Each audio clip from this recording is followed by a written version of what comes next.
Hello friends, welcome to Ayushman classes. तो हम लोग लीनियर अलजेब्रा कर रहे थे और लीनियर अलजेब्रा का ये लेक्चर नंबर 3 है। और इन लेक्चर्स में हम लोग कर क्या रहे हैं, इन लेक्चर्स में मैं आपको जो लीनियर अलजेब्रा के क्वेश्चंस टीजीटी पीजीटी में पूछे गए हैं उनको किसी दूसरे स्टाइल में, कुछ दूसरी स्टाइल में बताने की कोशिश कर रहा हूँ। मतलब आसान से आसान तरीके से मैं आपको बताने की कोशिश कर रहा हूँ, ताकि अगर आप लीनियर अलजेब्रा को बहुत अगर डिटेल में भी नहीं जानते तो भी इन क्वेश्चन को आप आसानी से एग्जाम में सॉल्व कर सकते हैं। ठीक है, आपने पिछले लेक्चर्स को काफी पसंद भी किया, आपका रिस्पांस बड़ा अच्छा रहा। अगर ये लेक्चर भी आपको पसंद आए देखने के बाद, एक लाइक का बटन दबाना नहीं भूलिएगा और अगर चैनल को अभी तक सब्सक्राइब नहीं किया सब्सक्राइब जरूर कर लीजिएगा। अगर आप टीजीटी पीजीटी से संबंधित तैयारी कर रहे हैं, उससे संबंधित कोर्स ज्वाइन करना चाहते हैं तो Ayushman classes app play store से आप डाउनलोड कर लीजिए, जिसका लिंक मैं वीडियो के नीचे डिस्क्रिप्शन बॉक्स में दे दूंगा। इसके अलावा अगर आप टेलीग्राम ग्रुप में मेरे जुड़ना चाहते हैं तो उसका भी लिंक मैं वीडियो के नीचे डिस्क्रिप्शन बॉक्स में दे दूंगा। ठीक है, तो अगर देखिए, अगर आप सपोज टीजीटी पीजीटी से संबंधित जैसे DSSB का कोर्स जो है, DSSB का कोर्स अगर आप परचेज करना चाहते हैं, ठीक है, DSSB टीजीटी पीजीटी, ठीक है, या आप अगर जो है KBS की तैयारी कर रहे हैं तो KBS टीजीटी पीजीटी, ठीक है, KBS टीजीटी पीजीटी। इसके अलावा जो है आपका NBS का भी बैच चल रहा है इस समय, जो है NBS TGT PGT, UP TGT PGT के भी बैचेस जो है चल रहे हैं। ठीक है, तो इसमें हम लोग आपको प्रोवाइड क्या करवाते हैं, इसमें हम आपको रिकॉर्डेड लेक्चर्स, लाइव लेक्चर चलते हैं रात को, जो है लाइव लेक्चर्स रिकॉर्डेड, उसकी रिकॉर्डिंग, इसके अलावा जो आपको चैप्टर वाइज असाइनमेंट और टेस्ट सीरीज प्रोवाइड की जाती है। तो अगर आप जुड़ना चाहते हैं तो आप जो वीडियो के नीचे डिस्क्रिप्शन बॉक्स में इसका लिंक दिया गया है, प्ले स्टोर से आप ऐप को डाउनलोड करके वहां से कोर्सेज से आप जुड़ सकते हैं। चलिए स्टार्ट करते हैं आज का लेक्चर। तो आज के लेक्चर में जो मैंने क्वेश्चन सेलेक्ट किया है, ये जो पहला क्वेश्चन आपका पूछा गया ना, ये आपसे यूपी पीजीटी 2021 में पूछा गया। ठीक है, यूपी पीजीटी 2021 का ये क्वेश्चन मैंने लिया है, मतलब लेटेस्ट क्वेश्चन है ये। ठीक है, यूपी पीजीटी 2021 का, और ये जीआईसी लेक्चरर का क्वेश्चन है, जीआईसी लेक्चरर 2021 का। तो दोनों ही लेटेस्ट क्वेश्चन मैंने यहाँ से उठाया है, पिकअप किए हैं। आइए इन क्वेश्चंस को देखते हैं और हम लोग इसको आसान भाषा में सॉल्व करने की कोशिश करेंगे। क्वेश्चन क्या है, which of the following functions t from r² to r² is a linear transformation. और ये ऑप्शंस दिए गए आपको। ठीक है, देखिए अगर आपको लीनियर ट्रांसफॉर्मेशन का पता करना है तो यहाँ पे देखिए ऑर्डर्ड, यहाँ पे ऑर्डर्ड पेयर्स लिखे गए ना। अगर ऑर्डर्ड पेयर्स आपको लीनियर है ना, तो ऑर्डर्ड पेयर अगर आपको ऐसे दिखे a1x प्लस b1y, और यहाँ पे दूसरा ऑर्डर्ड पेयर क्या दिखे a2x प्लस b2y। ठीक है ना, तो ये x और y में क्या है, लीनियर है।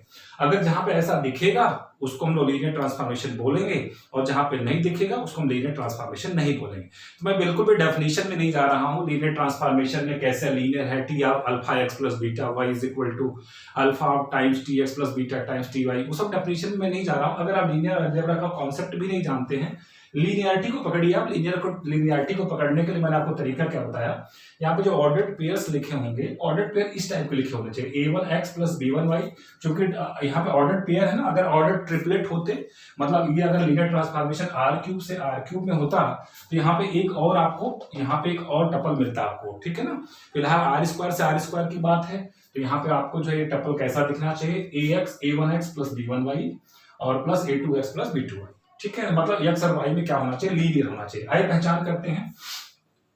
तो यहाँ पे मैं फर्स्ट वाला लेता हूं। फर्स्ट वाले में क्या लिखा गया है, t of x y is equal to x plus 1। ठीक है, और क्या लिखा गया, y लिखा गया है। ये जो सेकंड वाला है ये तो इस चीज को फॉलो कर रहा है, कोई दिक्कत नहीं, क्योंकि मैं ऐसा लिख सकता हूं इसको 0 into x plus 1 into y, ये फॉलो कर रहा है, यहाँ पे कोई दिक्कत वाली बात नहीं है। लेकिन यहाँ पे देखिए आप, ये 1 इंटू एक्स तो फॉलो कर रहा है, लेकिन वाई चलिए मान लीजिए ठीक है नहीं है, यहाँ पे 0 इंटू वाई मान लीजिए लिख भी सकते हैं, लेकिन ये 1 जो आ गया ना, ये एक्स्ट्रा आ गया, ये ऐसा नहीं आना चाहिए था, नहीं तो एक्स वाई में ये लीनियर नहीं होगा। ठीक है ना, मतलब हमें इस टाइप का चाहिए, a1x प्लस b1y टाइप का चाहिए। यहाँ पे एक्स्ट्रा चीज मिल गई, क्या मिल गया, +1 मिल गया, जिसकी वजह से ये लीनियर ट्रांसफॉर्मेशन ये नहीं होगा। ठीक है, इसी तरीके से मैं सेकंड को लेता हूं। सेकंड को अगर ले तो t of x y is equal to x comma y plus 1। देखिए इसमें कोई प्रॉब्लम नहीं, मुझे x में कोई प्रॉब्लम नहीं है, क्योंकि x को मैं क्या लिख सकता हूं, यहाँ पे x को मैं इस टाइप से लिख सकता हूं। इस टाइप से क्या लिखेंगे, 1 into x plus 0 into y, इसमें कोई दिक्कत वाली बात नहीं है। ठीक है ना, यहाँ पे देखिए प्रॉब्लम है, प्रॉब्लम ये है, चलिए x नहीं है, इसको मैं लिख दूंगा 0 इंटू एक्स, वाई को मैं 1 इंटू वाई लिख दिया, लेकिन एक्स्ट्रा आ गया, क्या एक्स्ट्रा आ गया, +1 एक्स्ट्रा आ गया।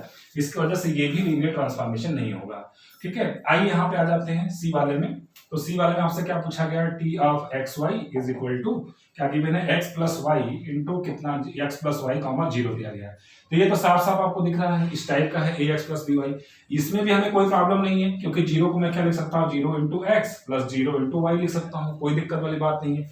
तो ये देखिए ये फॉलो कर रहा है, इसका मतलब ये वाला लीनियर ट्रांसफॉर्मेशन होगा। आइए देख लेते हैं फोर्थ में क्या दिक्कत है। फोर्थ में अगेन आप देख पा रहे हैं यहाँ पे 1 लिखा हुआ है, इसलिए ये हमारा लीनियर ट्रांसफॉर्मेशन नहीं होगा। आई होप आप अच्छे से समझ गए होंगे कि लीनियर ट्रांसफॉर्मेशन की पहचान कैसे की जाती है, भले ही आपको डेफिनेशन मालूम हो या ज्यादा अच्छे से मालूम ना हो। और एग्जाम में ये जो ट्रिक होती है ना, ये आपका टाइम सेव करती है, इससे आप क्वेश्चंस को बहुत ही कम टाइम में आसानी से क्या कर सकते हैं, सॉल्व कर सकते हैं। ठीक है, चलिए बढ़ते हैं नेक्स्ट क्वेश्चन की तरफ। तो हमारा जो नेक्स्ट क्वेश्चन है, क्वेश्चन नंबर 2, ये भी लीनियर ट्रांसफॉर्मेशन से है। क्वेश्चन ये कहा जा रहा है, the rank and nullity of the linear transformation T from, देखिए जो रैंक और नलिटी वर्ड है ना, ये मैंने प्रीवियस लेक्चर्स में इसका डिटेल में डेफिनेशन वगैरह बताया था आपको, आज फिर भी बताऊंगा, लेकिन आप पिछले लेक्चर्स को जरूर देखिएगा।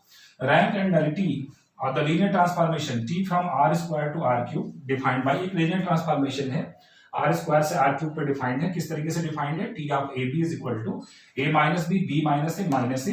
पूछा जा रहा है इसका रैंक और नलिटी क्या होगा, जीआईसी लेक्चर 2021 प्री एग्जाम में आपसे क्वेश्चन पूछा गया था। ठीक है, तो आइए पहले मैं यहाँ पर डेफिनेशन लिख लेता हूँ। क्या लिखा गया, टी फ्रॉम आर स्क्वायर से लेकर आर क्यूब, और इसका डेफिनेशन क्या है, टी ऑफ आर स्क्वायर का एलिमेंट है, मतलब ए कमा बी टाइप का होगा, और अगर आर क्यूब टाइप का है तो ट्रिपलेट होगा, मतलब ए माइनस बी, यहाँ पे ए माइनस बी और बी माइनस ए, और यहाँ पे क्या लिखा है, माइनस ए। सबसे पहले हम लोग मैं आपको बताना चाहूंगा कि नलिटी क्या होता है। नलिटी ये होता है कि जैसे देखिए यहाँ पे मैं लिखता हूँ, ठीक है, ये मैंने लिखा, ठीक है, यहाँ पे ये आर स्क्वायर है और यहाँ पे मेरे पास क्या है, आर क्यूब है। ठीक है, तो इसका जो एलिमेंट होता है ना 0 0, यहाँ का 0 एलिमेंट क्या होगा, 0 0 0। ठीक है, ये हमारा हो गया। तो 0 0 तो हमेशा ये 0 0 तो हमेशा 0 0 से जुड़ा होता है by the definition of the linear transformation. ठीक है, मतलब वो जुड़ा होता है, उसमें कोई चेक करने की कोई आवश्यकता नहीं। इसके अलावा आपको ये देखना है कि कोई नॉन जीरो एलिमेंट, जैसे यहाँ का मान लीजिए कोई एलिमेंट जैसे 1 2, तो क्या 1 2 0 0 से जुड़ा है? अगर जुड़ा है तो जैसे एक एलिमेंट एक्स्ट्रा मिल गया अदर देन 0 0, एक मिल गया, इसका मतलब इसकी नलिटी कितनी हो जाएगी, 1 हो जाएगी। मान लीजिए 2 होते हैं और एक और लेता हूं 2 3, सपोज 2 3 भी किससे जुड़ा हुआ है, 0 0 0 से जुड़ा हुआ है। इसका मतलब 2 नॉन जीरो एलिमेंट हमारे किससे जुड़ गए, इसके 0 एलिमेंट से जुड़ गए, तो उसकी नलिटी कितनी हो जाएगी, 2 हो जाएगी। ये कॉन्सेप्ट है किस चीज का, निकालने का, नलिटी निकालने का ये कॉन्सेप्ट है। अब हमें क्या पता कि यहाँ का कौन सा एलिमेंट इसके 0 0 से जुड़ा हुआ है, तो मैं मान लेता हूं कुछ देर के लिए, मैं इसको सपोज कर लेता हूं कि यहाँ का ए बी एलिमेंट, मैं सपोज कर लेता हूं कि यहाँ का ए बी एलिमेंट यहाँ के 0 0 0 से जुड़ा हुआ है। अब हम ए बी को देखेंगे कि ए बी किस टाइप का है, ठीक है, उसकी पहचान करेंगे। तो चलिए मैं लिख देता हूं यहाँ पे उस कॉन्सेप्ट को, मैं लिख देता हूं कि let a b belongs to R square, R square का एलिमेंट ए बी है, सच दैट जब उसकी हम इमेज निकाल रहे हैं टी ऑफ ए बी, तो आंसर कितना आ रहा है, 0 0 0 आ रहा है। ठीक है, अब T of a b definition तो ये है, तो मैं इस डेफिनेशन को लिख देता हूं, ए माइनस बी, बी माइनस ए, और यहाँ पे माइनस ए, और यहाँ पे हमारे पास राइट में क्या है, 0 0 0 है। अब ये ऑर्डर ट्रिपलेट है और इक्वल है, इसको हम कंपेयर कर सकते हैं। ठीक है, कंपेयर करेंगे तो यहाँ पे देखिए ये माइनस ए लिखा है, यहाँ पे 0 लिखा है, मतलब ए की वैल्यू माइनस ए की वैल्यू 0, मतलब ए की वैल्यू कितनी हो जाएगी, 0 हो जाएगी। सेकंड वाले को कंपेयर कर दीजिए, फर्स्ट वाले को कंपेयर करिए, a minus b is equal to 0, मतलब a is equal to b, और a की वैल्यू कितनी है, 0 है, इसका मतलब b भी हमारा क्या मिल गया, 0 मिल गया। तो मुझे a b एलिमेंट मिल गया, ठीक है ना, मुझे a b एलिमेंट मिल गया, कितना मिल गया, a की वैल्यू 0, b की वैल्यू 0। तो आपने देखा सिर्फ एक ही एलिमेंट मुझे मिला, यहाँ का एलिमेंट सिर्फ 0 0 ही मिला मुझे, जो यहाँ के किससे जुड़ रहा है, 0 0 0 से जुड़ रहा है। इसका मतलब इसकी नलिटी जो हो जाएगी, मैंने बताया था ना मुझे नॉन जीरो एलिमेंट चाहिए, तो नलिटी इसकी कितनी हो जाएगी, 0 हो जाएगी। नलिटी से कितनी हो जाएगी, 0 हो जाएगी, क्योंकि मैंने बताया था आपसे कि नॉन जीरो एलिमेंट कितने जुड़ रहे हैं वो नलिटी होता है। तो यहाँ पे तो एक भी नॉन जीरो एलिमेंट नहीं है जो इसके 0 0 0 से एसोसिएट हो रहा हो, इसका मतलब इसकी नलिटी कितनी हो जाएगी, 0 हो जाएगी।